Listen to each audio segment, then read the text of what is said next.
పల్లి గ్రామ పంచాయతీ పరిధిలోని పౌల్ట్రీ ఫామ్ వల్ల ఈ చుట్టుపక్కల గ్రామాలైనటువంటి దోసపల్లి, గజ్జాడ, తాటిపల్లి ఈ ప్రాంతాలకు వర్షం చినుకులు పడగానే బాగా స్మెల్ రావడం వల్ల బ్యాక్టీరియా వ్యాపించి ప్రజలు అనేక వ్యాధుల బారిన పడుతూ ఉన్నారు.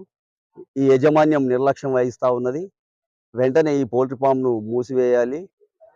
లేని యెడల ఆందోళన చేస్తాము. ఇక్కడ పరి ఏదైతే కార్మికులు పనిచేస్తా ఉన్నారో కార్మికులకు గీడ పనిచేసే కార్మికులకు భద్రతా ఎక్విప్‌మెంట్స్ ఏమి కనిపిస్తలేవు. వాళ్ళకు ఈఎస్ఐ, పీఎఫ్ వంటివి లేవు.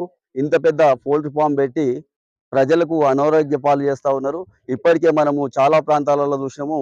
కోళ్ళ వల్ల బర్డ్ ఫ్లూ, ఈ వణుకుడు వ్యాధి వస్తది. బ్యాక్టీరియా వ్యాపించడం వల్ల అనేక ఆరోగ్యానికి గురి అయ్యి ఈ ప్రాంతంలో పెద్ద హాస్పిటల్స్ కూడా లేవు. ఇక్కడ ఉండే ప్రజలు నిరుపేదలు గనక వెంటనే ఈ యజమాని పైన చర్యలు తీసుకోవాల్సిందిగా డిమాండ్ చేస్తా ఉన్నాం.